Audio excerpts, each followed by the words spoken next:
सभी को मेरा नमस्कार। अब मैं अध्यक्ष महोदय से आज्ञा लेना चाहूंगी कि हमें कार्यक्रम शुरू करने की आज्ञा दें। साहित्य जी।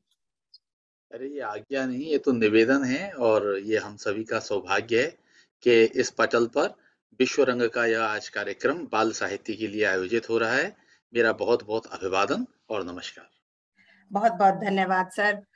आज हम सब टैगोर यूनिवर्सिटी के द्वारा आयोजित विश्व रंग महोत्सव 2022 के अंतर्गत विश्व रंग यूएई अध्याय की ओर से इस मंच पर जुड़े हैं। विश्व रंग कार्यक्रम के सभी विश्वव्यापी दर्शकों व श्रोताओं को डॉक्टर आरती लोकेश का प्यार भरा नमस्कार।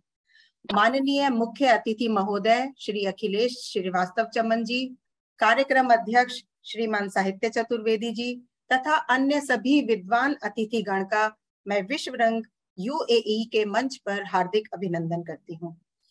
रविंद्रनाथ टैगोर यूनिवर्सिटी के संस्थापक व कुलपति महान साहित्यकार श्रीमान संतोष चौबे जी हैं। यह विश्वविद्यालय साहित्य, कला और संस्कृति के क्षेत्र में अनुसंधान और शिक्षण को बढ़ावा देता है और इस कार्य में यह अग्रगण्य है, सबसे आगे गिना जाता है। श्री संतोष चौबे जी के निर्देशन तथा समकालीन महान लेखक श्री लीलाधर मंडलोई जी के उपनिदेशन में विश्व रंग महोत्सव का आयोजन वर्ष 2019 से लगातार प्रति वर्ष किया जा रहा है और अक्टूबर से नवंबर यही समय तय है जब ये महोत्सव मनाया जाता है। यह आयोजन राष्ट्रीय और अंतरराष्ट्रीय स्तर दोनों तरह से किया जाता है। 2020 से ही यूएई विश्व रंग महोत्सव में लगातार भाग ले रहा है। इस वर्ष 50 देशों में यह कार्यक्रम आयोजित किया जा रहा है, यूएई भी उनमें से एक है। और विश्व रंग के निदेशक के रूप में टैगोर यूनिवर्सिटी की ओर से मैं आप सबका इस पटल पर स्वागत करती हूँ। दो पंक्तियां कहना चाहूंगी कार्यक्रम के बारे में कि कल्पना की शक्ति लेकर रचना की ले पतवार, ज्ञानार्जन नौका बढ़ी चली बच्चों की उस पार। यही तो भावी जनगण है, कर्णधार हैं ये भव के, विश्व रंग ने खोल दिए हैं इनके लिए अपने द्वार। तो अब कार्यक्रम के मंच संचालन के लिए मैं कौसर भुट्टो जी को बुलाना चाहूंगी और कौसर भुट्टो जी के बारे में बता दूं कि वे स्वयं बड़ी ही अच्छी कवयित्री हैं और बहुत ही सुमधुर गायिका हैं। तो आज उनका मंच संचालन हमारे कानों में मिश्री घोलने वाला है। तो कौसर जी, स्वागत है आपका, मंच संभालिए आप। सबसे पहले तो बाल साहित्य संगोष्ठी के मंच संचालन का कार्यभार सौंपने के लिए आपका हार्दिक आभार। यहाँ उपस्थित सभी गुणीजनों को मेरा सादर प्रणाम। टैगोर विश्वविद्यालय भोपाल के विश्व रंग यूएई महोत्सव 2022 में आप सबका हार्दिक स्वागत है। जैसा कि आप सब जानते हैं कि यह कार्यक्रम बाल केंद्रित है, तो जब भी हम बच्चों की बात करते हैं तो हमारे मन में यह गीत जरूर आता है। बच्चे मन के सच्चे, सारी जग के आंख के तारे, ये वो नन्हे फूल है जो भगवान को लगते प्यारे, बच्चे मन के सच्चे। तो इस कार्यक्रम की शुरुआत मैं एक बच्चे को ही बुलाकर माँ सरस्वती का आशीर्वाद हम सबको प्रदान करने के लिए आमंत्रित करती हूँ। तो स्वागत है छात्र वरुण कुमारपुरम सुब्रमण्यम का। ये 10 वर्ष के हैं और न्यू डीपीएस शारजाह में कक्षा 5 के छात्र हैं। तो आपका हार्दिक स्वागत है वरुण। ओम सरस्वती नमस्तुभ्यं वरदे कामरूपिणी, विद्यारंभं करिष्यामि सिद्धिर्भवतु मे सदा। ओम वाग्देवी च विद्महे ब्रह्मपुत्री च धीमहि तन्नो सरस्वती प्रचोदयात्। ओम सरस्वती नमस्तुभ्यं वरदे कामरूपिणी, विद्यारम्भं करिष्यामि सिद्धिर्भवतु मे सदा। ॐ वाग्देवी च विद्महे ब्रह्मपुत्री च धीमहि तन्नो सरस्वती प्रचोदयात्।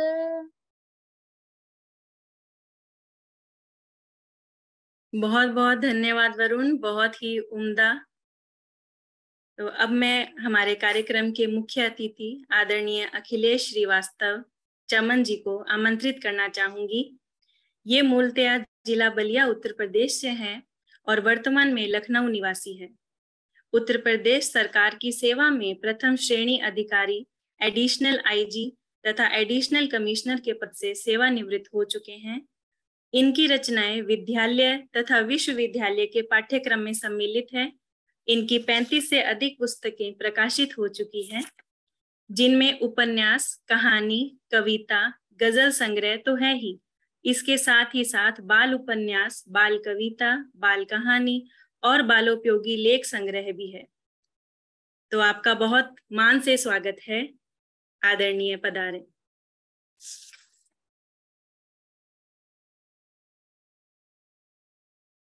आप सभी को मेरा नमस्कार। नमस्कार सर, स्वागत है आपका सर। जी, मुझे बोलना है? हाँ जी सर, आपको वक्तव्य के लिए आमंत्रित किया है। अच्छा। सर्वप्रथम तो मैं आप सभी जो यहाँ उपस्थित हैं उनको नमस्कार करूंगा और आप विशेष रूप से आरती जी का धन्यवाद करूंगा कि उन्होंने मुझे इस कार्यक्रम में जोड़ा और ये अवसर प्रदान किया। और यहाँ से इतनी दूर बैठकर आप तो हिंदी के लिए एक इतना महत्वपूर्ण कार्य कर रहे हैं, इसके लिए पुनः आप सभी को एक बार आभार। आज की गोष्ठी है बाल साहित्य, तो मैं संक्षेप में कुछ बातें कहूंगा। सबसे पहले तो हमें ये देखना है कि बाल साहित्य है क्या चीज। तो मैं अगर संक्षेप में कहूं, बिल्कुल बीज रूप में कहूं, तो ये कह सकते हैं कि बाल साहित्य के भवन की नींव का पत्थर है। जैसे किसी भी भवन को बनाने के लिए पहले नींव रखी जाती है और जितनी मजबूत होती है भवन उतना ही मजबूत होता है। ठीक उसी तरह से हमारा बाल साहित्य जितना समृद्ध होगा, जितना उपयोगी होगा, जितना बेहतर होगा, उतना ही अच्छा हमारा साहित्य होगा और हमारे जो लोग होंगे, हमारे नागरिक होंगे, उतने ही अच्छे होंगे। दरअसल बाल साहित्य का उद्देश्य क्या है? बाल साहित्य का उद्देश्य है कि जो बच्चा बिल्कुल अभी अबोध है, जिसे कल सारी जिम्मेदारियां वहन करनी है, जो हमारे कल का नेता, अभिनेता और अधिकारी, कल का निर्माता है देश का, हम बाल साहित्य के माध्यम से उसको निर्मित करते हैं। तो बाल साहित्य के माध्यम से हम बच्चों को न सिर्फ शिक्षित करते हैं, उनके अंदर एक संस्कार डालते हैं और उनको एक बेहतर नागरिक बनने की दिशा में ले जाते हैं। एक बहुत भ्रम की स्थिति है बाल साहित्य में कि चिड़िया, पेड़ पौधे, चांद तारे या पशु पक्षी को लेके जो कुछ लिख दिया जाए वो बाल साहित्य हो जाता है, जबकि बात ऐसी नहीं है। वो एक समय था जब हमारे सभ्यता का या हमारी वैज्ञानिकता का कम विकास हुआ था, लेकिन आज के समय में जब से ये संचार माध्यमों की प्रगति के कारण, नेट के कारण, इंटरनेट के कारण, आज के बच्चे बहुत जागरूक, बहुत होशियार और बिल्कुल तार्किक हो गए हैं। तो उनको हमें जो भी बात बतानी है बाल साहित्य के माध्यम से, इस बात का ध्यान रखना है कि आज के बच्चे को हम जो कुछ कह देंगे वो आंख बंद करके नहीं मान लेगा। अगर हम आज कहें बच्चे से कि भाई चंद्रमा जो है वो देवता है, तो तुरंत पलट के कहेगा नहीं जी वो तो वहां पे तो हम जा चुके हैं, वो तो पृथ्वी है, इसी तरह से है। अगर हम उससे कहेंगे कि गंगा नदी देवी है, तो कहेगा नहीं जी वो तो हम जानते हैं, वहां से ग्लेशियर से निकलती हैं, वो तो बर्फ पिघल के आगे आके बन जाती है। मतलब मेरा कहने का यह है कि बच्चा आज जानकारी के माध्यम के मामले में हमारे समकक्ष नहीं बल्कि हमसे आगे जा चुका है। गूगल पे, नेट पे हर चीज उपलब्ध है, और आज हर बच्चे के हाथ में मोबाइल है, मोबाइल पे सब कुछ है, नेट पे सब कुछ है। तो हमें बच्चों के लिए लिखते समय इस बात का विशेष ध्यान रखना है कि बच्चे की जिज्ञासा का शमन हो। बच्चे को जो भी हम बताएं तार्किक तरीके से बताएं और वैज्ञानिक तरीके से बताएं। उनके अंदर हम अंधविश्वास या नकारात्मकता जैसी कोई बात न भरने पाए साहित्य के माध्यम से। अब एक बात मैं यही कहना चाहूंगा कि सामान्यतया जो साहित्यिक जगत है उसमें बाल साहित्य को द्वयम दर्जे का मान लिया गया है कि बाल साहित्य लिखना बहुत सामान्य काम है, या बहुत साधारण काम है, या बहुत हल्का काम है, जबकि स्थिति ठीक इसके उल्टी है। बाल साहित्य लिखना बड़ों के लिए लिखने के मुकाबले अधिक दुष्कर कार्य है, अधिक चुनौतीपूर्ण कार्य है। देखिए, बड़ों के लिए हम जो लिखते हैं तो उसमें हमारी कोई सीमा नहीं होती, हम कुछ भी लिख सकते हैं, और बड़े जो है लोग, पढ़े लिखे समझदार लोग, वो उसमें सही गलत का बंटवारा कर लेते हैं, क्या उपयोगी है क्या अनुपयोगी है वो देख लेते हैं, समझ लेते हैं। लेकिन बच्चा इस लायक नहीं होता कि वो ये इस बात का निर्णय कर सके। तो हम जो भी बच्चे को परोसेंगे वो उसे सही मान लेगा। तो इसलिए हमें बच्चे के लिखने के लिए, बच्चों के लिए लिखने के लिए बहुत सावधान रहना पड़ता है। मैं ये कहूँ कि बच्चों को लिखने के लिए साहित्य हमें एक परकाया प्रवेश करना पड़ता है, यानी कि हमें पुनः अपने बचपन में पड़ता है। बच्चा बन के चीजों को बच्चा बन के बच्चे की दृष्टि से सोचना पड़ता है, तब हम ऐसा कुछ लिख सकते हैं जो बच्चे बिल्कुल आसानी से ग्राह्य बच्चों के लिए हो, या बच्चे उसको स्वीकार करें। अन्यथा बच्चे एक तो स्वीकार नहीं करेंगे, और स्वीकार अगर करते हैं अपनी अज्ञानता के कारण, तो वो उनके लिए हम नुकसानदायक चीज दे रहे हैं, उनको गलत दिशा में ले जा रहे हैं। तो एक बात तो मेरा ये कहना था कि जो भी बाल साहित्य, जैसा आरती जी ने हमको उसने बताया था कि इसमें कुछ बाल साहित्यकार भी जुड़ेंगे, और तो मैं ये उनको बताना चाहूंगा, उनसे मेरा मतलब निवेदन है कि आप बाल साहित्य लिखते समय अधिक सावधानी बरतें, और ये हमेशा ध्यान रखें कि आपके लेखन के माध्यम से बच्चे के अंदर कोई किसी तरह की गलत भावना या अज्ञानता न पहुंच सके। उसके लिए बहुत तार्किक, बहुत वैज्ञानिक और बिल्कुल प्रमाणिक जानकारी होनी चाहिए। और ये हमेशा आप मान के चलिए जब भी बच्चों के लिए लिखिए कि बच्चा आपसे अधिक जानता है, और बच्चा आपसे अधिक जान सकता है। अगर कहीं शक होगा आपके लेखन में, वो नेट से देख लेगा, गूगल पे देख लेगा, और समझ जाएगा कि नहीं ये बात गलत है। तो इस बात का ध्यान रखना है हमको। दूसरी बात यह है कि एक आज हिंदी में विशेष रूप से ये कहा जाता है कि भाई पाठकों की कमी है, पाठक नहीं है, किताबें पहले जितनी छपती थी नहीं छप रही हैं, नहीं बिक रही हैं। इसका भी मूल कारण यही है कि हम बाल साहित्य के माध्यम से बच्चों में साहित्यिक संस्कार नहीं डाल पा रहे हैं। ठीक वही बात होगी कि बिना बीज बोए हम फल खाने की उम्मीद करें। ठीक वही बात है कि आज का बच्चा कल का नागरिक है, पाठक है, कल का लेखक है, कल का आलोचक है। तो अगर हम तैयार नहीं करेंगे, आज हम पौधा नहीं लगाएंगे, तो निश्चित ही कल उसमें फल नहीं मिलेगा। हम लोग साहित्य से इसलिए जुड़े हैं, जितने भी आप सभी हैं, कि हम लोगों को बचपन में साहित्यिक संस्कार मिले हैं। हम सभी के बचपन में घरों में साहित्यिक पत्रिकाएं आती थी, अखबारों में जो समाचार पत्र आते थे उसमें साहित्यिक पृष्ठ होते थे। वहां से हमारे अंदर, आप सभी के अंदर एक साहित्यिक अभिरुचि जागृत हुई, और साहित्य की तरफ झुकाव हुआ, साहित्य से हम जुड़े। हमें ये कहने में कोई संकोच नहीं है कि आज के समय में इसका अभाव है। आज परिवारों में साहित्यिक पत्रिकाओं का आना कम हो गया है, बहुत साहित्यिक पुस्तकों का अभाव है, और बच्चों को हम साहित्यिक संस्कार नहीं दे पा रहे हैं।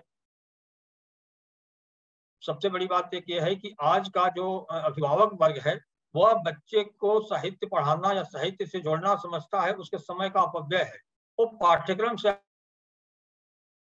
तो निकलने नहीं दे रहा।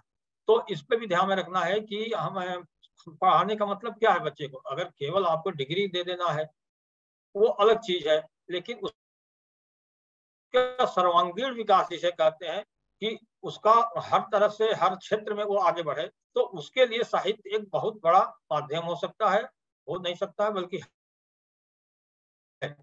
आप सभी जानते हैं कि पंचतंत्र की रचना के बारे में कि केवल कहानियों के माध्यम से बिगड़ैल राजकुमारों को कितना योग्य बना दिया था विष्णु शर्मा ने, जो आज पंचतंत्र में कहानी के रूप में हमारे आपके सामने है। उसकी कथा आप जानते हैं कि वो साहित्य था, जो कि राजा के लड़के जो कि बिल्कुल नकारे थे और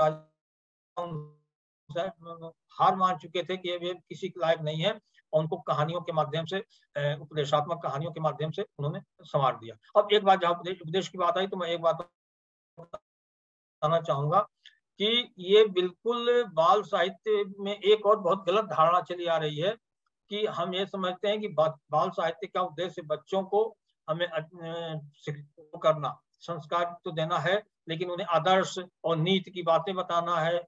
बिल्कुल नहीं। अगर ऐसी बात कहेंगे तो बच्चा बाल साहित्य से कतई नहीं जुड़ेगा। बाल साहित्य मेरी समझ से बिल्कुल होम्योपैथिक की मीठी गोली की तरह होनी चाहिए। जैसे कि मीठी गोली में दवाई दे दी जाती है, ठीक वैसे ही हमें बाल साहित्य को परोसना है। अगर बाल साहित्य में सीधे आपने उपदेश की बात कही, आदर्श की बात कही, नीति की बात कही कि सच बोलो, आदर्श की बात करेंगे तो वो उबाऊ हो जाएगा और बच्चा उसे नहीं जोड़ेगा। तो हमें इसका भी ध्यान बाल साहित्य में रखना है कि बाल साहित्य में हम ऐसी बात हंसते हंसाते खेलते खिलाते उसमें कुछ बातें कह जाए कि बच्चा उससे जुड़े और उसके बाद उसको ग्रहण कर ले, उसके माध्यम से, कविता के माध्यम से, कहानी के माध्यम से, या जिस भी एकांकी के माध्यम से। लेकिन उसमें कहीं मतलब ये जो बात हमारा जो उद्देश्य है, उद्देश्य का मतलब उसको शिक्षित संस्कारित करने का जो उद्देश्य है वो परोक्ष रूप से होना चाहिए। मेरा कहने का मतलब ये है उसमें गुथा होना चाहिए। तो मेरा एक तो ये बात कहना है बाल साहित्य के लिए। और बाल साहित्य का आखिरी अंतिम उद्देश्य है बच्चे के जिज्ञासाओं का तार्किक शमन करना। देखिए आज का बच्चा जन्म से ही जिज्ञासु होता है।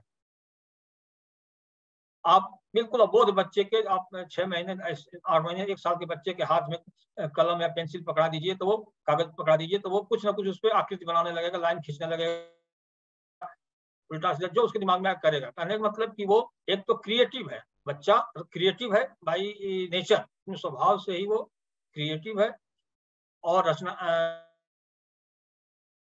रचनात्मक प्रवृत्ति का है। और दूसरे जिज्ञासु है, वो अपने आसपास वातावरण में जो भी देखता है उसके बारे में जानने के लिए उत्सुक होता है कि क्या चीज है, क्यों हो रहा है, कैसे हो रहा है, आसमान क्या है, बारिश कैसे हो रही है, बादल क्या है। तो अब वही स्टेज होता है जहां हम बच्चे को सही या गलत दिशा में मोड़ सकते हैं, सही या गलत जानकारी दे सकते हैं। तो बाल साहित्य का मेरा कहने का मतलब सिर्फ है, मैं मतलब संक्षेप में अपनी बात खत्म करूंगा क्योंकि आरती जी ने बताया था कि प्रोग्राम बहुत टाइट रहेगा। तो मेरा ये कहना है कि बाल साहित्य आप जो लोग भी लिख रहे हैं और सबका स्वागत है। और आप ये मान के चलिए कि आप किसी भी दृष्टि से जो बड़ों के लिए साहित्य लिख रहे हैं उनसे बेहतर हैं, उनसे बड़ा काम कर रहे हैं। ये आप बिल्कुल ना सोचिए कि हम बच्चों के लिए लिख रहे हैं तो हम बहुत छोटा काम कर रहे हैं। आप बहुत बड़ा काम कर रहे हैं, आप भावी पीढ़ी का निर्माण कर रहे हैं और कल के जो हमारे देश के या समाज के जो संचालक होंगे उनका निर्माण कर रहे हैं। तो आप बहुत बड़ा काम कर रहे हैं, बहुत जिम्मेदारी का काम कर रहे हैं बाल साहित्य के माध्यम से। तो हमेशा इस बात का हमें ध्यान रखना है कि बच्चे को हमें सही दिशा देनी है अपने साहित्य के माध्यम से, और साहित्य ऐसा हो कि जो बिल्कुल उबाऊ ना हो, तार्किक हो, वैज्ञानिक हो, बच्चों की जिज्ञासाओं का तार्किक ढंग से शमन कर सके। मेरा बस यही कहना है।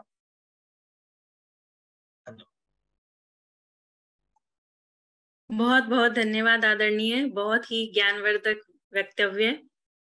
तो अब मैं आमंत्रित करना चाहूंगी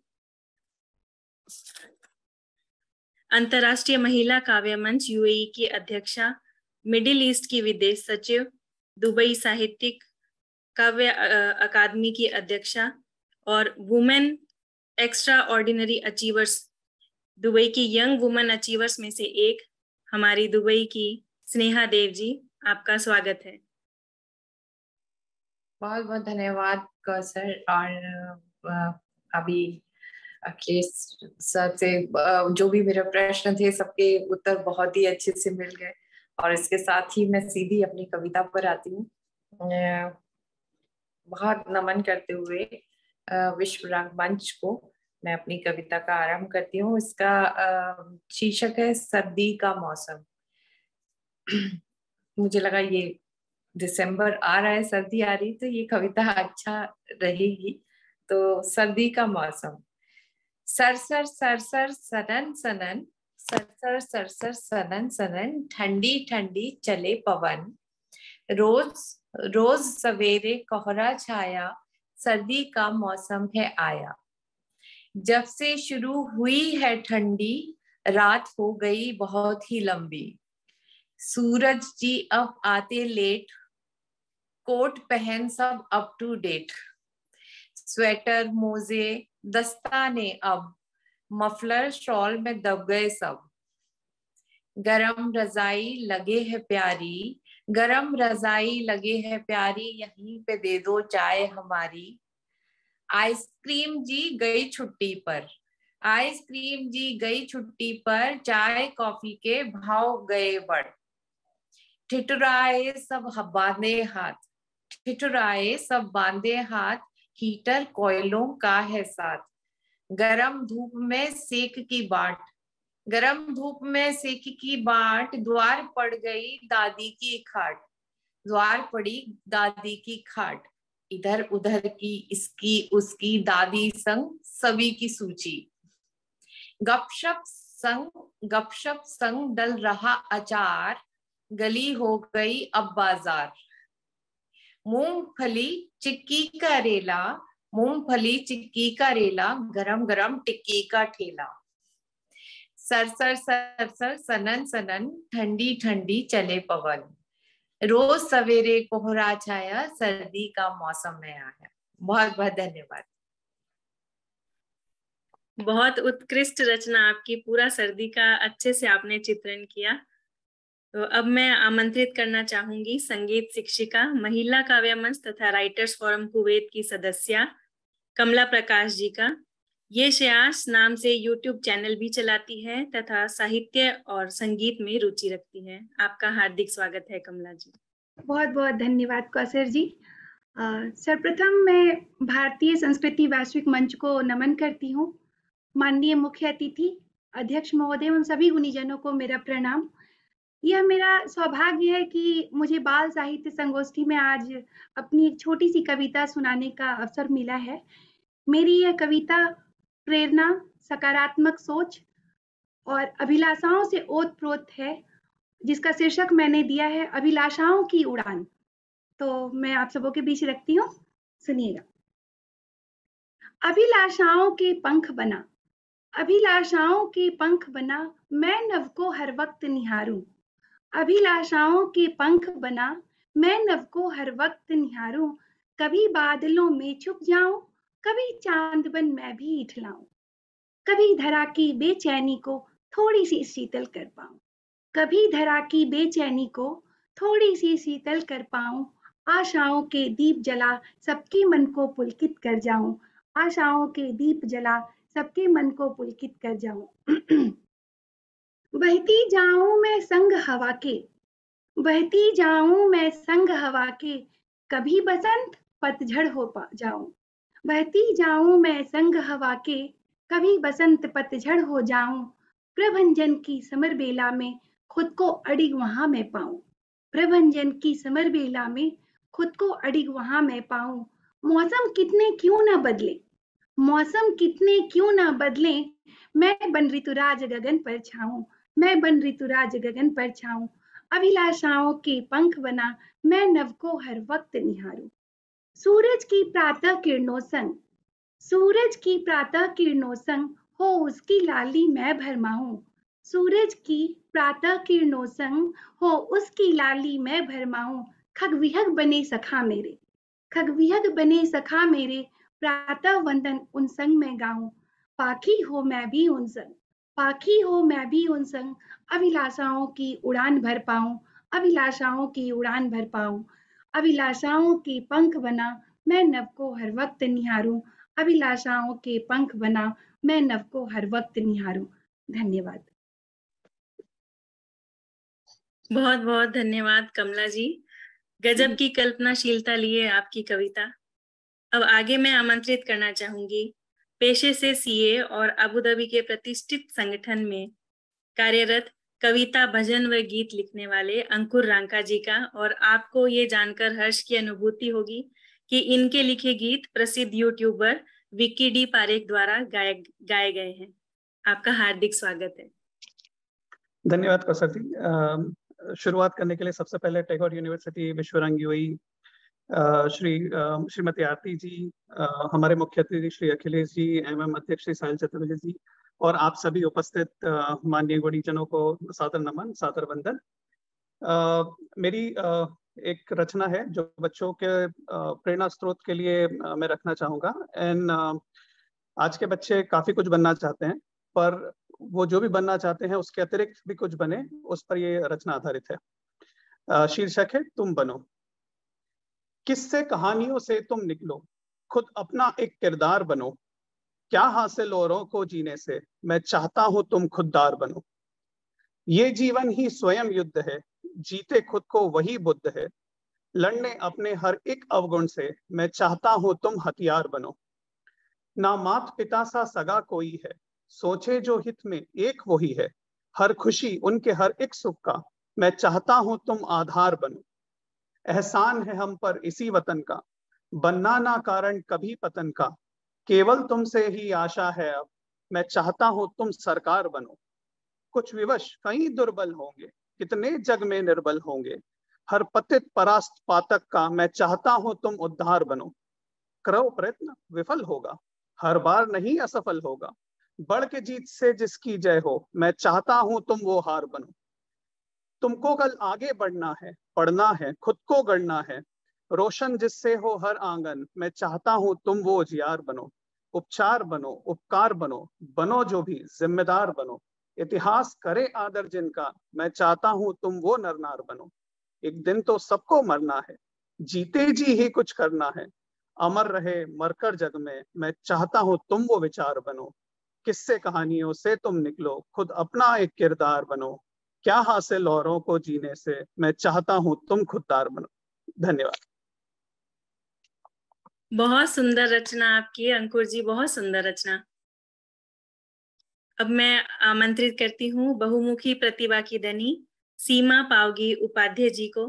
ये जयपुर गाजियाबाद के महाविद्यालयों में प्राचार्य पद पर रह चुकी हैं, बायोकेमिस्ट्री में पीएचडी हैं, विज्ञान पत्रिका की प्रधान संपादक हैं तथा साथ ही गंधर्व विद्यालय से इन्होंने संगीत की शिक्षा भी ली है और चित्रकला में भी विशेष रुचि रखती है। आपका स्वागत है सीमा जी। धन्यवाद कौसर जी, आपने इतना सुंदर मेरे बारे में बोला और आप सभी को मेरा सादर नमस्कार। कि आप सबके सामने मैं एक कहानी प्रस्तुत करना चाहती हूँ और कहानी का शीर्षक है संस्कार। मम्मा, आप हिम्मत सिंह से कह दे कि मेरे मैटर में ना बोला करे। आप लोग उन्हें इज्जत देते हैं तो वह सर पर ही चढ़ गए हैं। विद्यालय से आकर अपना बस्ता एक कोने में पटकती हुई दिव्या बोली। रेवती ने कलम एक ओर रखते हुए कहा, क्या हो गया तुम्हें? ये किस तरह से बोल रही हो? और तुम कब से हिम्मत चाचा को हिम्मत सिंह कहने लग गई? देखो मम्मा, वो कोई मेरे रियल वाले अंकल तो है नहीं जो मैं उन्हें अंकल बुलाऊं। आप उन्हें भी समझा दें कि वो मेरे अंकल बनने की कोशिश ना करे। ड्राइवर है, ड्राइवर ही रहे। एक तो पापा के कहने से मैं उनके साथ कॉलेज चली जाती हूँ, नहीं तो कॉलेज के बस में अपने दोस्तों के साथ आना जाना बहुत अच्छा लगता है। आज ही मयंक ने मेरे सिंगिंग कंपटीशन जीतने पर मुझे विश करते हुए हक किया तो हिम्मत सिंह ने उसे सबके सामने भला बुरा कहा।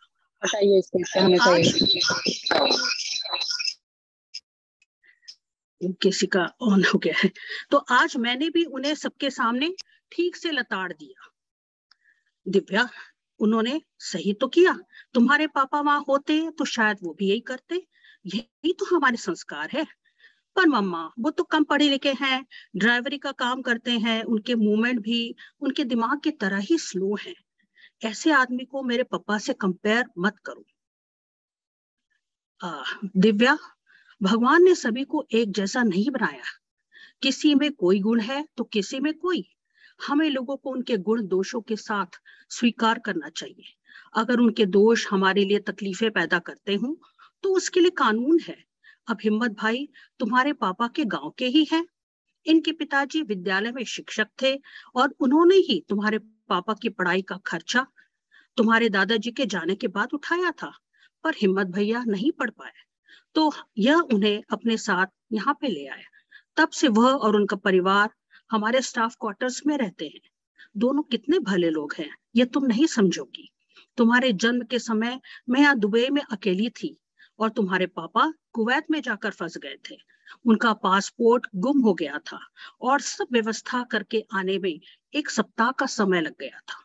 इसी दौरान तुम हुई और मुझे खून हिम्मत भैया ने ही दिया था और देखभाल किसी भाई से ज्यादा ही की थी। इस बात का तुमसे कभी जिक्र ना करे, ऐसा उन्होंने ही कहा था। दिव्या, अगर भगवान ने हमें एक आम इंसान से कुछ ज्यादा दिया है तो हमें आभारी होना चाहिए, और साथ ही अगर कमजोरों की मदद ना भी कर सके तो कम से कम करे तो कि हम उनसे सभ्यता के साथ ही बात करें। मम्मा, आई एम सॉरी। अब मैं उनको भी सॉरी बोल के आती हूँ। धन्यवाद। बहुत प्यारी कहानी सीमा जी। जी, मैं अब आमंत्रित करती हूँ शारजा से कवित्री निशा गिरी जी का।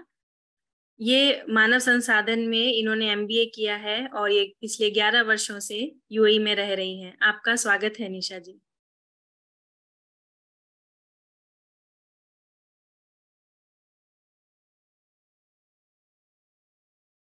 अनम्यूट कीजिए निशा जी, आवाज नहीं आ रही है। ओ सॉरी मैम। अच्छा, सबको पहले नमस्कार और प्रणाम करना चाहूंगी। और मुझे इस मंच पर अपनी बाल कविता प्रस्तुत करने का मौका मिल रहा है, उसके लिए मैं आरती लोकेश मैम की बहुत आभारी रहूंगी।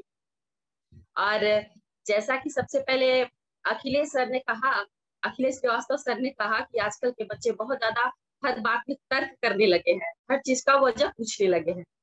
इन सब टेक्नोलॉजी के मामले में बच्चे तो आगे निकलते जा रहे हैं, पर जहां तक मेरा मानना है, बच्चे नैतिक मूल्यों में पिछड़ते जा रहे हैं। उन्हें नैतिकता से बहुत दूर होते जा रहे हैं और उस चीज के लिए कहीं ना कहीं माता पिता होने के नाते हम ही कसूरवार हैं इन सब चीजों को।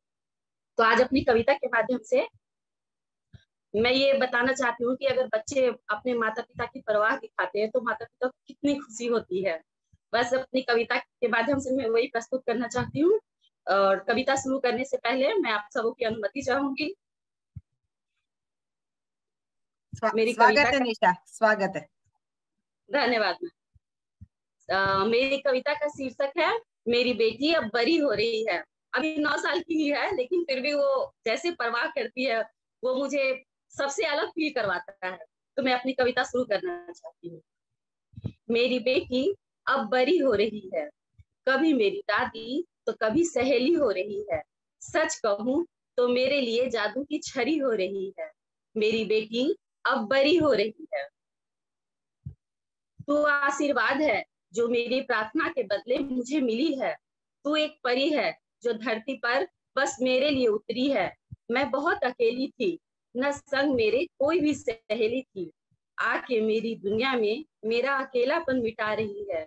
मेरी बेटी अब बड़ी हो रही है। तू अपनी परवाह मेरे लिए जब भी है दिखाती। सच कहूँ तो मेरी आंखें है भर आती।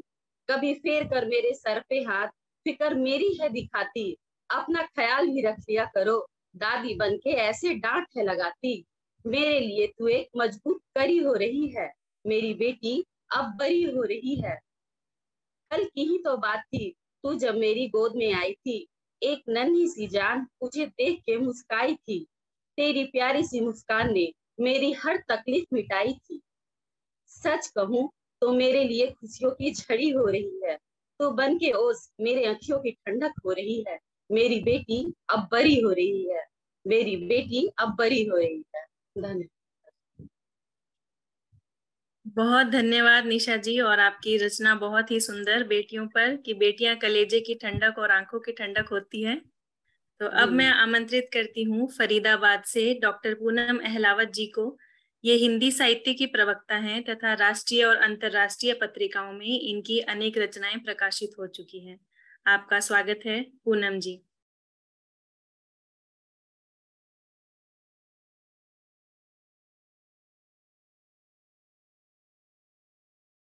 नहीं है पूनम जी यहाँ पे। पूनम जी जुड़ी थी लेकिन अभी मुझे भी यहाँ पर दिख नहीं रही हैं, तो उनको बाद में बुला लेंगे, आप फिर आगे चल सकते हैं हम लोग। तो मेरा आगे का निमंत्रण है डॉक्टर दीपा रस्तोगी जी को। ये कवित्री, साहित्यकार, समीक्षक एवं समाज सेविका हैं। ये अंग्रेजी की व्याख्याता हैं और इनकी भी रचनाएं राष्ट्रीय और अंतर्राष्ट्रीय स्तर पर प्रकाशित हो चुकी हैं। आपका हार्दिक स्वागत है दीपा जी। मंच को सादर नमन और पटल पर उपस्थित सभी प्रबुद्ध जनों, विशिष्ट अतिथियों एवं हमारी हर दिल अजीज भारती दीदी को और सभी अतिथियों को, श्रोताओं को मेरी ओर से सादर प्रणाम। मेरा परिचय तो आपको पता चल ही गया है। मेरी बाल कविता का शीर्षक है नभ की सैर। इस कविता में बालक नभ की सैर करने के लिए जाता है और उसका भाव क्या है। नील मणि नभ धवल चांद, बादलों की करूं सवारी। नील मणि नभ धवल चांद, बादलों की करूं सवारी।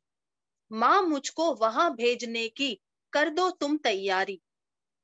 माँ मुझको वहां भेजने की कर दो तुम तैयारी। झटपट दो मेरा झोला झबला और दूध की बोतल। झटपट दो मेरा झोला झबला और दूध की बोतल। खाने को भी कुछ रख देना, हो जाऊं मैं शीतल। खाने को भी कुछ रख देना, हो जाऊं मैं शीतल। कान पकड़कर बादल ऐठूं, खूब सैर पर जाऊं। कान पकड़कर बादल ऐठूं, खूब सैर पर जाऊं। नन्हे कंकड़ पत्थर फेंकूं, धमा चौकड़ी मचाऊं। नन्हे कंकड़ पत्थर फेंकूं, धमा चौकड़ी मचाऊं। रूई के गोलों पर बैठ के इंद्रलोक हो आऊं। रूई के गोलों पर बैठकर इंद्रलोक हो आऊं। अप्सरा संग हाय हेलो करूं, यक्ष गंधर्वों संग खेलूं। अप्सरा संग हेलो बोलकर गंधर्वों संग खेलूं। ऋषि मुनि यदि मुझे डांटे तुरंत मैं वापस आऊं। ऋषि मुनि अगर डांटे पीटे तुरंत मैं वापस आऊं। नीले अंबर पर रंग फेंकूं, केसरिया इसे कर दूं। नीले अंबर पर रंग फेंकूं, केसरिया इसे कर दूं। चंदा मामा माल पुआ दो, रो रो घर में भर दूं। चंदा मामा माल पुआ दो, नहीं रो रो घर में भर दूं। मुझे चाहिए सभी सितारे, भाग भाग ले आओ। मुझे चाहिए सभी सितारे, भाग भाग ले आओ। जगमग जगमग चुनरी बनाकर मेरी माँ को उड़ाओ। जगमग जगमग चुनरी बनाकर मेरी माँ को उड़ाओ। सुनो सुधाकर एक झारी भर अमृत मुझको दो ना। सुनो सुधाकर एक झारी भर अमृत मुझको दो ना। छिड़कू मैं हर भारतीय पर 9-2-11 कोरोना। छिड़क दूं मैं हर भारतीय पर 9-2-11 कोरोना। धन्यवाद। इतनी अच्छी नभ की सैर कराने के लिए आपका बहुत बहुत धन्यवाद। अब मैं आमंत्रित करती हूँ डॉक्टर पूनम अहलावत जी को। ये हिंदी साहित्य की प्रवक्ता हैं और राष्ट्रीय अंतर्राष्ट्रीय में इनकी रचनाएं प्रकाशित हो चुकी हैं। तो आपका हार्दिक स्वागत है पूनम जी। हेलो, आवाज आ रही है मेरी आपको? जी बिल्कुल आवाज आ रही है। हेलो, हाँ जी, नमस्कार। आप सभी विद्वज्जनों को मेरा नमस्कार। मंच को नमन करते हुए मैं आरती जी का बहुत बहुत धन्यवाद करती हूँ कि मुझे ये अवसर प्रदान किया। मेरी आज की कविता है संकल्प उठाएंगे। छोटे बच्चे हम प्यार का पैगाम बन यह संकल्प उठाएंगे। यह संकल्प उठाएंगे, सोच बदले दुनिया की। सोच बदले दुनिया की, स्वार्थ छोड़ जन कल्याण जगाएंगे। हर दिन एक पेड़ लगा, हर दिन एक पेड़ लगा, वातावरण शुद्ध बनाएंगे। हम संकल्प उठाएंगे। छोटे छोटे बच्चे संकल्प ले रहे हैं और आगे कह रहे हैं कि सत्य का मार्ग अपना, सत्य का मार्ग अपना, हिंसा का त्याग कराएंगे। सत्य का मार्ग अपना, हिंसा का त्याग कराएंगे, गंदगी को दूर भगा स्वच्छता अभियान लाएंगे। हम संकल्प उठाएंगे, हम संकल्प उठाएंगे। मेहनत कर मिट्टी को सोना बनाएंगे, अमर वीरों की धूली माथे लगा एकता का परचम लहराएंगे। हम संकल्प उठाएंगे। छोटे बच्चे हम प्यार का पैगाम लाएंगे। हम संकल्प उठाएंगे, हम संकल्प उठाएंगे। धन्यवाद। बहुत बहुत धन्यवाद पूनम जी। और ये सारे बहुत संकल्प हम धन्यवाद। बड़ों को भी लेने चाहिए। तो अब मैं आमंत्रित करती हूँ दुबई से उर्मिला देवी चौधरी जी का। ये हिंदी साहित्य की प्रवक्ता पद पर अपनी सेवाएं दे चुकी हैं। पुस्तक समीक्षाएं, कविताएं, कहानी, लघु कथा तथा शोध पत्र इनके प्रकाशित हो चुके हैं और यूएई के बाल कवि प्रतियोगिता में ये निर्णायक पद पर भी रह चुकी हैं। तो आपका हार्दिक स्वागत है उर्मिला जी। धन्यवाद कौसर जी। यहाँ पर उपस्थित सभी विद्वज्जन को मेरा सादर प्रणाम। और समय को ध्यान में रखते हुए मैं सीधा अपनी कविता पर आती हूँ। मैंने बाल दृष्टि से दुबई को देखते हुए उसे एक कविता में ढालने का प्रयास किया है और बाल मन की इस कविता का शीर्षक है अतरंगी दुबई। तो सुनिएगा। दुबई का मौसम बड़ा मजेदार, सुनने में विपरीत थोड़ा, पर अब सुनो विस्तार की बात, हो जाएगा तुमको भी अतरंगी दुबई से गहरा प्यार, हो जाएगा तुमको भी अतरंगी दुबई से गहरा प्यार। मिट्टी भी सोने सी चमके पड़ती जब सूरज की किरणें। और अब यहाँ की गर्मी से संबंधित कुछ पंक्तियां कि यहाँ की गर्मी हमें सुहाती, भली दोपहरी चिलचिलाती। यहाँ की गर्मी हमें सुहाती, भले दोपहरी चिलचिलाती। शाम ढले ही मित्र मंडली चल देती पार्क की ओर, चौड़े चौड़े फुटपाथ पर चालू होती सबकी दौड़। डर भय भी हमें न छूता, पथ पार भी सुगम सा होता, तापमान में जीना सीखा, अपनाया इस धरती ने इतना, तापमान में जीना सीखा, अपनाया इस धरती ने इतना। अब सर्दी से संबंधित कुछ पंक्तियां कि सर्दी की मत पूछो बात, रौनक यहाँ की देती मात। सर्दी की मत पूछो बात, रौनक यहाँ की देती मात। ठंडी ठंडी पवन है भाती, फटते नहीं जरा भी होंठ। कोई दिखे निक्कर में तो कोई पहने पर भाला कोट। अब यहाँ की रात्रि के नजारे से संबंधित कुछ पंक्तियां। रात नजारा शीश महल सा जगमग करती यहाँ इमारत, दिखती बढ़कर एक से एक, हर दिन यहाँ दिवाली लगती। जी हाँ बिल्कुल, कि हर दिन यहाँ दिवाली लगती, जिसे लगे मनाता हर एक वेश। बुर्ज खलीफा लगता मेला, दिखे न यहाँ कोई अकेला। बुर्ज खलीफा लगता मेला, दिखे न यहाँ कोई अकेला। रोलर कोस्टर सी यहाँ सड़कें, निर्मल जल के कई हैं बीच। अब अंतिम पंक्तियां और आपका ध्यान चाहूंगी, और जिसमें बच्चे बेहद खुश हैं जब से सप्ताहांत के जो समय या दिन जो बढ़ गया है उससे संबंधित कि छुट्टी के 2 दिन हफ्ते के बढ़कर वो भी बन गए 2.5 लंबे सप्ताहांत में, अब तो हम भी मौज मनाते भाई। ऐसी सुंदर नगरी रच दी, शेख साहब दिल दे बधाई। ऐसी सुंदर नगरी रच दी, शेख साहब को दिल दे बधाई। धन्यवाद। इतनी सुंदर रचना के लिए आपको भी बहुत बहुत बधाई। और बिल्कुल ये हमारा शहर अतरंगी है, क्योंकि यहाँ पे सर्दी होती नहीं है, सिर्फ शौक के लिए सर्दी के कपड़े खरीदे जाते हैं। तो एक और जहाँ सर्दियों में कोई निक्कर में घूमता है तो कोई फर वाले कोट में। बहुत बहुत धन्यवाद उर्मिला जी।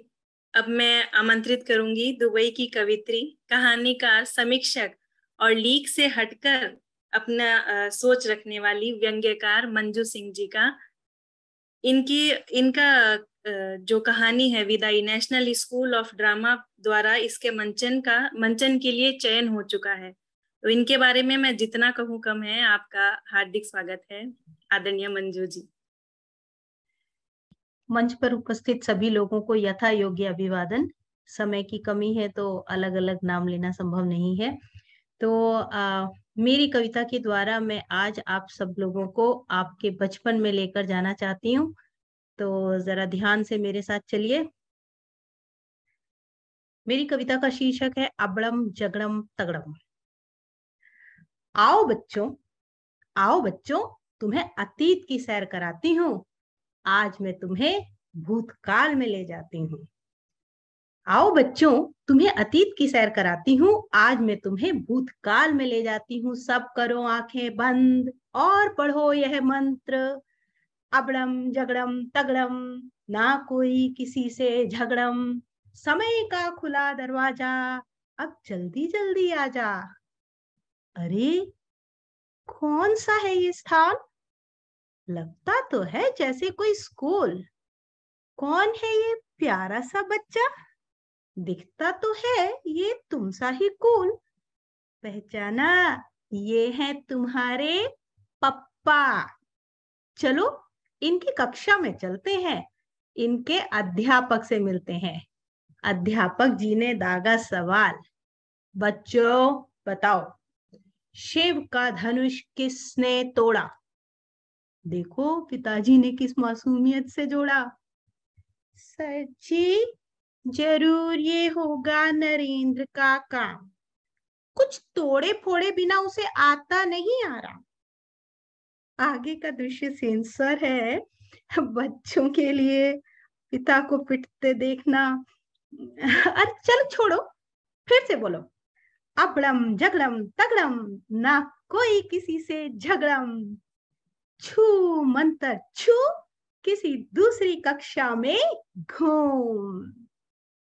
ये दो चोटी वाली बच्ची शायद तुम्हारी मम्मी है। पता है बच्चों, बच्चों में फेमस इसका नाम टिम्मी है। विज्ञान की है ये क्लास, हर जीव यहाँ है खास।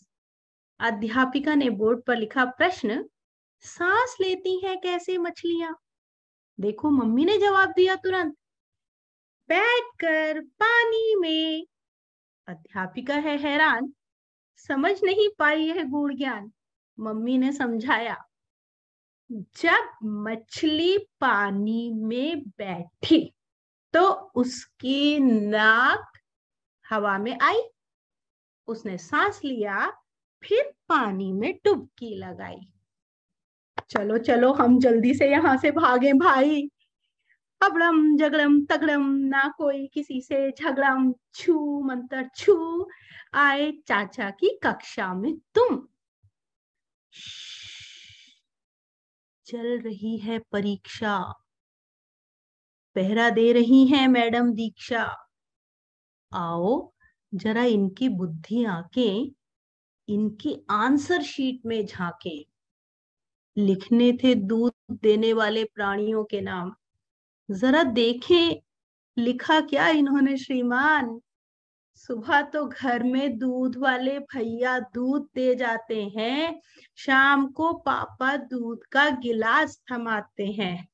समझ लो बच्चों, अब तो इनके 0 नंबर आते हैं और हम यहाँ से रफू चक्कर हो जाते हैं। अबड़म जगड़म तगड़म, ना कोई किसी से झगड़म। समय का खुला दरवाजा, वापस अपनी दुनिया में आजा। धन्यवाद। जितनी प्यारी आपकी कविता, जितना प्यारा उसका रोचक उसका शीर्षक, उतनी ही प्यारी आपकी कविता। हम सब पर आपकी कविता का जादू चल गया और आपके सुनाने का मन भावन अंदाज ने मन मोह लिया। तो अब मैं आमंत्रित करती हूँ सुश्री मीरा ठाकुर जी को। ये अबू धाबी से हैं। ये कुशल कवित्री और लघु कथाकार तो हैं ही, पर इनकी कलम हिंदी के अलावा मराठी और गुजराती में भी चलती है। आपका हार्दिक स्वागत है मीरा जी।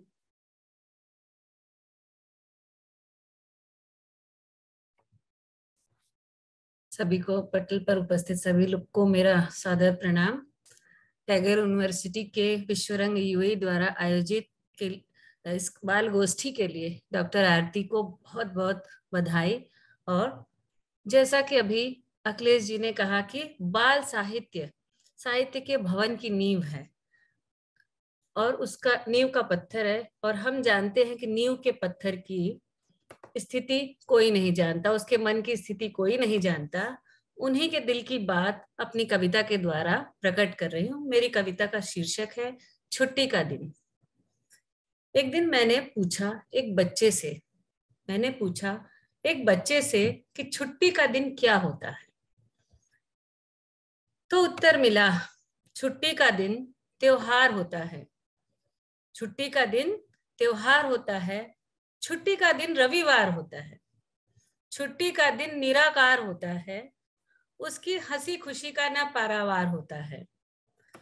छुट्टी का दिन हर रोज आए, यही ख्याल मेरे दिल में बारंबार होता है। छुट्टी का दिन त्योहार होता है। धन्यवाद। बहुत प्यारी रचना मीरा जी। तो अब मैं आमंत्रित करती हूँ हमारे दुबई से सुरीली कवित्री, पेशे से कॉर्पोरेट ट्रेनर अनु बाफना जी को। ये हिंदी और अंग्रेजी भाषाओं में हर विधा में लिखती हैं और इनके 2 संग्रह आ चुके हैं। आपका स्वागत है अनु जी। बहुत बहुत धन्यवाद कौसर जी। मंच को सादर प्रणाम और आप सभी को नमस्कार। चौपाई छंद में एक बंद देती हूँ कि नैतिकता का ओढ़ लिहाफ, चरित्र को तुम रखना साफ, सच्चे भावों का सत्कार, मुखरित हो अच्छे संस्कार। ये चौपाई छंद था जो चौपाई से अलग होता है। चलिए आती हूँ अपनी सरल सहज सी बाल कविता पर। शीर्षक आओ सीखें। सोना मोना गोलू विक्की सारे झटपट आओ रे, संक्रांति का पर्व आया मिलकर पतंग उड़ाओ रे। चरखी सिखलाती है हमको कैसे मिलजुल कर रहना, सबका बोझ उठाना और एक सूत्र बंधकर बहना। डोर डोर हमसे यह कहती है जोड़ने का भाव रखो, निर्बल को ऊंचा उठाकर संतुष्टि का भाव चखो। रंग बिरंगी पतंग कहती नहीं किसी से बैर करो, कि रंग बिरंगी पतंग कहती नहीं किसी से बैर करो, सबको गले लगाकर तुम भी आसमान की सैर करो। अंतिम कि चरखी डोर पतंग से सीखें हम सब जीवन के आदर्श, खेल खेल में आओ छू लें सफलता के सही उत्कर्ष। धन्यवाद। आरती जी सादर आभार। धन्यवाद अनु, बहुत सुंदर तुम्हारी कविता। और मैं बड़ी देर से एक एक करके सबकी कविताएं सुन रही हूँ, और एक कहानी भी बीच में सीमा जी की आई, डॉक्टर सीमा की, और उसके अलावा सबने कविताएं प्रस्तुत की। तो हमारी मन संचालिका जो कि एक एक करके सबको बड़े ही लगन से प्यार से बुला रही हैं और एक एक की कविता पर समीक्षा दे रही हैं, तो मैं बताना चाहूंगी वो भी बच्चों के लिए लिखती हैं। तो मैं यहाँ पर अब कौसर जी को आमंत्रित करना चाहूंगी कि कौसर जी आप आए और अपनी बाल कविता या बाल कहानी जो भी आप प्रस्तुत करना चाहें उससे हम सबका मन मोह लें। आइए कौसर जी, स्वागत है। बहुत बहुत धन्यवाद आरती दीदी। तो आज की कविता का शीर्षक है आओ स्कूल चले। जब हम बचपन की बात करते हैं, बच्चों की बात करते हैं, तो स्कूल विद्यालय का नाम साथ ही में आता है। तो सुनिएगा। आओ बच्चों स्कूल चलें, उजले कल के सपने बुने। आओ बच्चों स्कूल चलें, उजले कल के सपने बुने। खूब खेले खूब पढ़े, खूब खेले खूब पढ़े, आलस पर दे धूल चले। आओ बच्चों स्कूल चलें। तितली से पंख फैलाओ तुम, फूलों से मुस्काओ तुम, इंदिरा कलाम कल्पना जैसा, इंदिरा कलाम कल्पना जैसा कुछ बड़ा कर जाओ तुम। आओ बच्चों स्कूल चलें, उजले कल के सपने बुने, खूब खेलें खूब पढ़ें, आलस पर दे धूल चलें।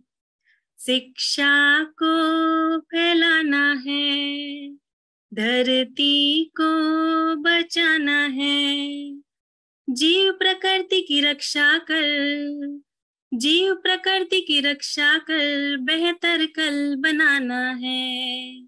आओ बच्चों स्कूल चलें, उजले कल के सपने बुने, खूब खेलें खूब पढ़ें, आलस पर दे धूल चलें। आप सभी का धन्यवाद। बहुत बढ़िया कौसर, बहुत अच्छा स्कूल जाने की सीख तुमसे बच्चे ले रहे हैं। बहुत बहुत सुंदर कविता। बहुत धन्यवाद। अब मैं आमंत्रित करती हूँ विश्व रंग यूएई की निदेशिका और यूएई के विद्यालय की वरिष्ठ प्रशासनिक पद अध्यक्ष के पद पर कार्यरत हमारी आरती दीदी का। ये उपन्यास, कहानी, कविता संग्रह, शोध पत्र सहित इनकी 11 से अधिक पुस्तकें प्रकाशित हो चुकी हैं। इनके साहित्य पर हरियाणा, पंजाब तथा विदेश के विश्वविद्यालयों के विद्यार्थी शोधरत हैं। ये अनन्य यूएई की संपादक भी हैं। रेडियो मेरी आवाज द्वारा विश्व की 101 प्रभावशाली महिलाओं में इनका नाम शुमार है और शिक्षा तथा साहित्य के क्षेत्र में इनका योगदान अमूल्य है, जिसके लिए इनको शिक्षा रत्न का सम्मान भी मिला। तो आपका हार्दिक स्वागत है आरती लोकेश जी। बहुत बहुत धन्यवाद कौसर, इतना विस्तृत परिचय देने के लिए।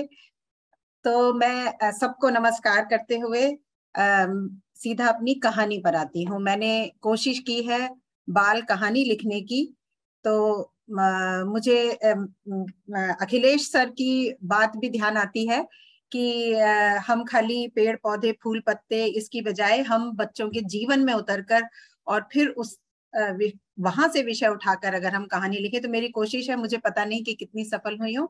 मेरी कहानी का शीर्षक है साथियों के साथ। आज राजू बिना अलार्म के ही उठ गया।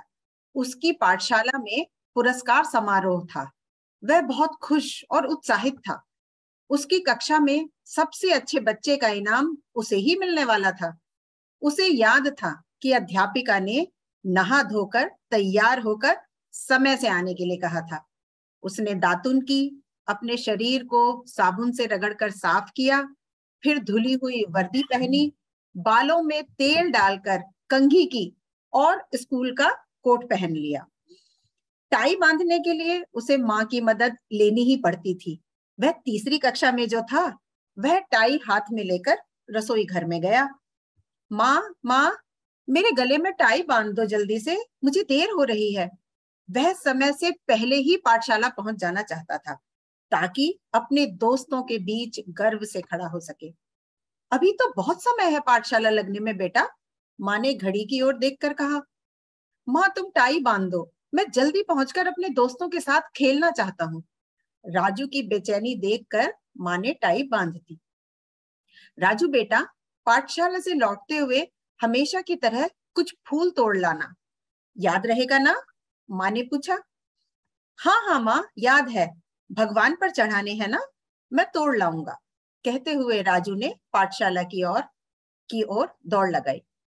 आज राजू खुद को खास महसूस कर रहा था। पाठशाला पहुंचते ही अध्यापिका ने उसे बुला भेजा। पुरस्कार लेने के लिए उसे लाइन में लगा दिया गया। राजू सुबह से ही लाइन में खड़ा हो गया। इस समय उसके सारे दोस्त मैदान में खेल रहे थे। उसका बहुत मन हुआ कि वह भी जाकर उनके साथ खेले, लेकिन अध्यापिका ने लाइन छोड़ने के लिए मना किया था। उसके आगे पीछे बहुत से बच्चे लाइन में थे, लेकिन वे बड़ी कक्षाओं के थे। उसके मित्र न थे वे, और वह उनके साथ खेल भी न सकता था क्योंकि उसे लाइन में खड़े रहना था। पुरस्कार समारोह शुरू होने के कई घंटे पहले से वह लाइन में लगा हुआ था। पुरस्कार लेने का क्षण आते आते वह बहुत उदास हो चुका था। उसका मन खेलने को मचल रहा था। उसके दोस्त अभी भी खेल रहे थे। वह बहुत अकेला और निराश महसूस करने लगा। पुरस्कार लेकर जब वह कक्षा में पहुंचा तो अध्यापक जी विज्ञान पढ़ा रहे थे। अध्यापक जी ने राजू की खूब प्रशंसा की। सबने राजू के लिए तालियां बजाईं। आधी छुट्टी की घंटी बजी तो उसके साथियों ने सुबह का अधूरा खेल पुनः खेलना शुरू कर दिया। राजू इस बार भी खेल से बाहर ही रह गया। शाम को पूरी छुट्टी की घंटी बजी। राजू बुझे मन से स्कूल से निकला। सुहानी हवा चल रही थी। हवा की ठंडक में वह अपना दुख भूलने लगा। घर आते समय वह उसी बगिया से होकर निकला जहां से वह प्रतिदिन फूल तोड़कर पूजा के लिए लेकर जाता था। बगिया में घुसते ही उसे माँ की बात याद आई। उसने फूल तोड़ने को हाथ आगे बढ़ाया। राजू ने देखा कि बहुत सारे फूल हवा के साथ खेल रहे हैं। फूल आगे को झूलते हैं, हवा उन्हें पीछे को धक्का देती है। सारे फूल फिर एक साथ आगे को झुकते हैं। उसे यह खेल बहुत पसंद आया। वह एकटक फूलों और हवा की इस कबड्डी को देखता रहा। उसके मन में कुछ विचार आया और वह बिना फूल तोड़े ही घर चला आया। घर में घुसते ही माँ ने उससे फूल मांगे। माँ, मैं फूल नहीं तोड़ सका। वे अपने साथियों के साथ कितने खुश थे। हवा के साथ झूम झूम कर खेल रहे थे। अगर मैं फूल तोड़ता तो वे भगवान पर चढ़ते, उन्हें बहुत सम्मान मिलता। लेकिन मुझे लगा कि अपने साथियों से बिछड़कर वे खुश न रह पाते। कहते हुए राजू ने सम्मान में मिली जीत की ट्रॉफी माँ के हाथ में थमा दी। माँ ने राजू को गले से लगा लिया। धन्यवाद। बहुत गहरे भाव लिए हुए आपकी रचना आरती दीदी। तो अब मैं आमंत्रित करती हूँ हमारे कार्यक्रम के अध्यक्ष बहुकला विज्ञ आदरणीय डॉक्टर साहित्य चतुर्वेदी जी का। ये अजमल परफ्यूम ग्रुप के फाइनेंस हेड हैं, ग्लोबल बिजनेस फाउंडेशन के अध्यक्ष हैं, माथुर चतुर्वेद परिषद के उपाध्यक्ष हैं तथा IBPC इंडिया के कन्वेनर हैं।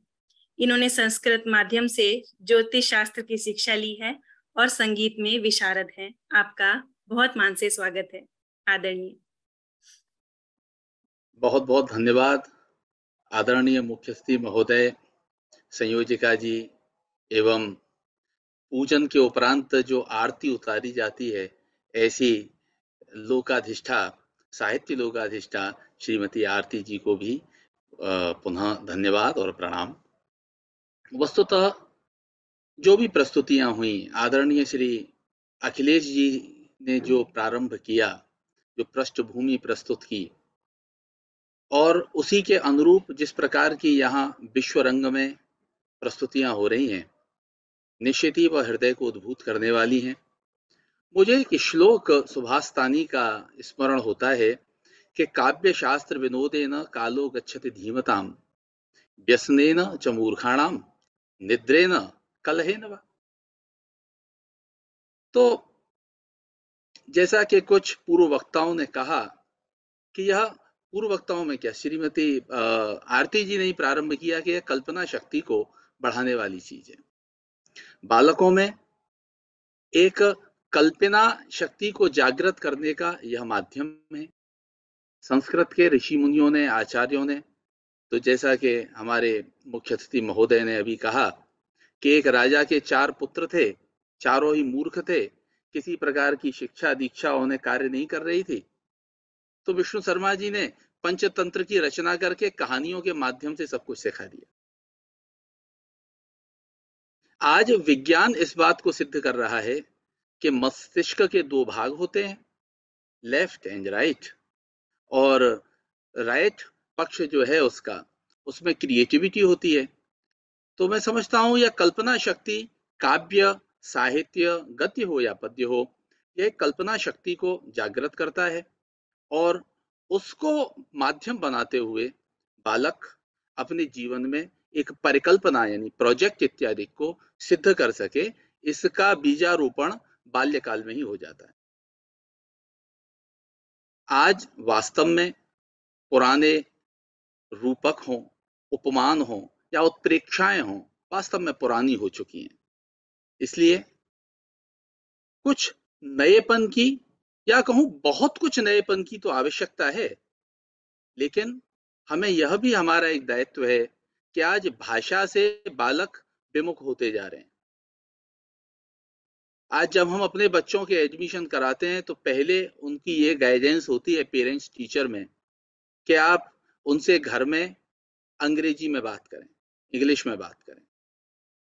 ये एक बड़ी विडंबना होती है। मेरे अपने व्यक्तिगत अनुभव में भी ऐसा आया कि मेरी बालिका थी, जब 4th क्लास में थी, ओ लेवल का स्कूल था, तो वहां हिंदी विषय बंद कर दिया गया। बड़ी विडंबना, हिंदी विषय बंद ही कर दिया गया। आगे चल करके मुझे उस विद्यालय से हटाना पड़ा बालिका को। तो यदि बालक भाषा नहीं सीखेंगे, साहित्य, कविताएं, लेखन, कहानियां, आज बड़ी अच्छी अच्छी प्रस्तुतियां हो रही हैं, जैसे कि रेडियो रिपोर्ट होती हैं, एकांकी होते हैं, उन उद्घोषणाओं के साथ, बड़ी अच्छी कविताओं के साथ हमने देखा। लेकिन आज का दायित्व ऐसा बन रहा है कि पुस्तकों से, विद्यालयों से या सम्मेलनों से आगे बढ़ करके हमें घर घर तक पहुंचना होगा। और यह वर्चुअल माध्यम ऐसा प्रकट हुआ है कि यह एक सरल माध्यम है, और भी अनेकानेक उसके माध्यम हो सकते हैं, लेकिन हम सभी को अपनी जिम्मेवारी का यह एहसास जरूर करना चाहिए कि हमें प्रत्येक घर घर तक हमें इसे पहुंचाना चाहिए। और बाल साहित्य एक ऐसा बीजारोपण है कि वहां से जो अंकुरण होगा वह वृक्ष छायादार भी बनेगा, उसमें विनयता भी आएगी, विनयशील भी होगा, और वह राहगीर को छाया भी देगा और फल भी प्रदान करेगा और परोपकार भी सीखेगा। बाल साहित्य लिखना वास्तव में आसान नहीं है, बड़ा कठिन है।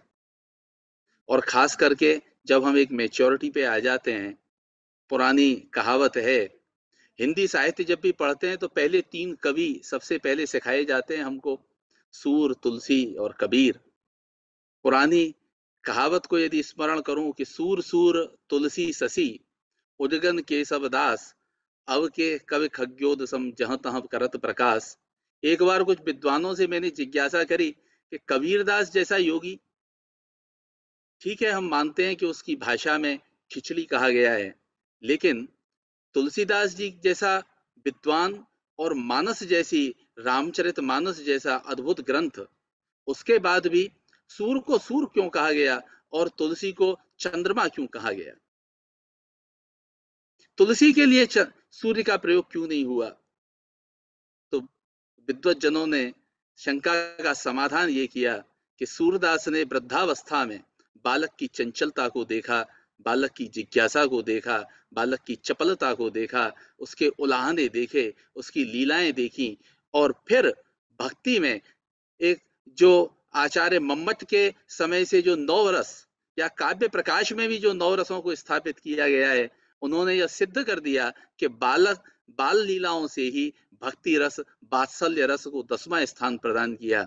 इसलिए बाल साहित्य को सर्वश्रेष्ठ माना गया और इसका सर्वोच्च सम्मान है। और इस सम्माननीय कार्यक्रम में आप सभी प्रबुद्ध विद्वान यहाँ आए हैं। मैं तो मात्र एक श्रोता के रूप में हूँ। अध्यक्ष कहकर के आपने एक मुझ कनिष्ठ को वरिष्ठ बना दिया, इसमें कोई दूसरी बात नहीं है। मैं वास्तव में बहुत बहुत आभारी हूँ और बड़ी विनयता पूर्वक आप सभी को प्रणाम करता हूँ और इस अद्भुत कार्यक्रम के लिए शुभकामनाएं प्रेषित करता हूँ। सादर नमस्कार। बहुत बहुत धन्यवाद सर, आपको सुनना हमारा सौभाग्य है। तो हम कार्यक्रम के समाप्ति की ओर बढ़ रहे हैं, तो मैं अब डॉक्टर आरती जी से आग्रह करूंगी कि वो धन्यवाद ज्ञापन के लिए मंच संभालें। धन्यवाद कौसर। हमने बहुत कुछ आज श्री अखिलेश श्रीवास्तव चमन सर जी से सीखा। तो मेरा एक आग्रह है सर, आप एक छोटी सी रचना हमें सुनाएं, और अगर आप चाहते हैं तो मैंने आपकी छतरी कविता ढूंढ रखी है, अगर आप कहते हैं तो मैं सुनाऊं। तो सर को एक बार फिर से मैं आमंत्रित करना चाहूंगी। इतने बड़े बाल साहित्यकार और उनसे रचना सुने बिना हम उन्हें कैसे जाने दे सकते हैं। इस गोष्ठी का बड़ा सौभाग्य है कि इतने बड़े साहित्यकार आज हमारे मध्य में उपस्थित हैं। हमने सदैव, आज भी यदि आप गूगल करें और केवल ये लिखें बाल साहित्य, तो सर्वप्रथम श्रीयुत अखिलेश श्रीवास्तव जी का नाम ही आएगा, तो पूरा विश्व इनको स्वीकार करता है। हमारा बड़ा सौभाग्य है कि आप हमारे मध्य में हैं। अभी जैसा कि मैंने कहा कि बच्चे हमारे वो बच्चे नहीं रहे जो हम लोग थे अपने बचपन में। विज्ञान ने, संचार माध्यम ने इतनी तरक्की कर दी है कि अब हम बच्चों को चंदा मामा दूर के पुआ पकावे गुड़ के कह के बहला नहीं सकते हैं। तो हमारी रचनाओं में उनको शिक्षा देने का मेरा उद्देश्य होना चाहिए, बाल साहित्य का। लेकिन साथ ही ये भी ध्यान रखना चाहिए कि शिक्षा की बात अगर हम सीधे कहेंगे तो कतई नहीं सुनेंगे, तो अरुचि पैदा हो जाएगी। तो एक वैज्ञानिक बात लेके मैंने कविता लिखी है, छोटी सी, बहुत छोटी सी रचना, देखिए शीर्षक है उसका अक्कड़ बक्कड़। अक्कड़ बक्कड़ बम्बे बोल, भैया या धरती है गोल।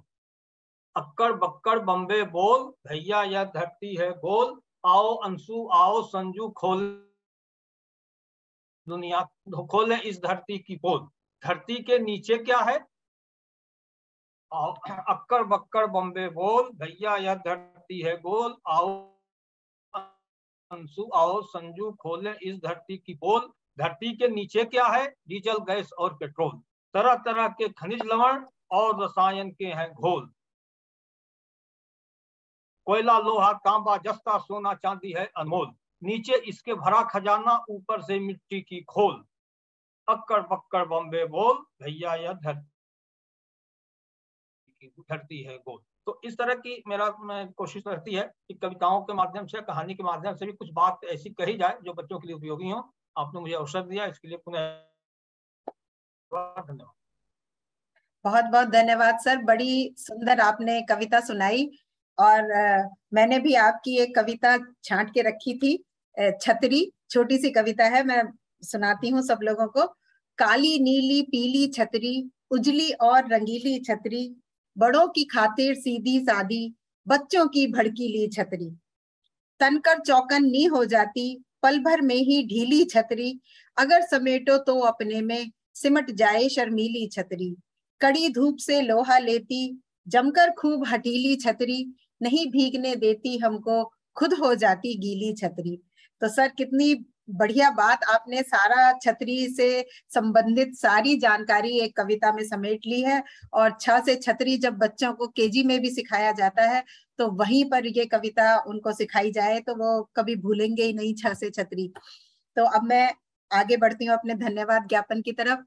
तो सबसे पहले हमारे मुख्य अतिथि महोदय श्री अखिलेश श्रीवास्तव चमन जी ने हमें बाल साहित्य की इतनी महत्वपूर्ण जानकारी उपलब्ध करवाई। और इस गोष्ठी के शुरू होने से पहले ही स्नेहा देव जी का ये प्रश्न था कि हम क्या अपने दिमाग में किन बातों को रखें जब हम बाल साहित्य लिखना शुरू करें या लिखें। तो आपने उन सब शंकाओं का, आपने हमारा मन पढ़ लिया सर कि हम क्या क्या जानना चाहते हैं, क्योंकि हम सभी इस क्षेत्र में नए हैं। हम में से कोई भी बाल साहित्यकार नहीं है, हम कविताएं लिखते हैं, कहानियां लिखते हैं। तो ये एक शुरुआत करने के उद्देश्य से ही आज इस प्रोग्राम का जो है आयोजन किया गया विश्व रंग के मंच पर, कि बाल साहित्य की तरफ हम क्या कर रहे हैं और क्या कर सकते हैं, इस पर थोड़ी सी एक हमारी समझ बन सके। तो आपने इतनी महत्वपूर्ण जानकारी उपलब्ध कराई और इतना व्यस्त होते हुए भी हमारे लिए समय निकाला। मैं सबको बता देती हूँ कि समकालीन त्रिवेणी पत्रिका के संपादक हैं अखिलेश सर, और उनकी एक साहित्यिक संस्था भी है समकालीन त्रिवेणी के नाम से। तो आपको सर बहुत बहुत नमन और धन्यवाद। हमारे कार्यक्रम अध्यक्ष श्रीमान साहित्य चतुर्वेदी जी, गुणों की खान हैं आप। और जैसा कि अभी अखिलेश सर की कविता में हमें पता चला कि धरती के नीचे क्या क्या है, वैसे ही आप धीरे धीरे आप जो है जितना खोदो, जितना जानो आप, उतने गुण आपके अंदर निकल निकल के आते हैं। आपने अपना कीमती समय हमें दिया, हम बहुत आभारी हैं साहित्य जी। और आपने वास्तव में साहित्य की विशेषताओं से हमें परिचय कराया और बाल साहित्य की उपयोगिता को हमें बताया अपने अध्यक्षीय भाषण में। हमारे बाल गायक वरुण सुब्रमण्यम को ढेरों आशीष और धन्यवाद। और साथ में अभी वो चले गए होंगे क्योंकि उनकी परीक्षाओं के दिन चल रहे हैं।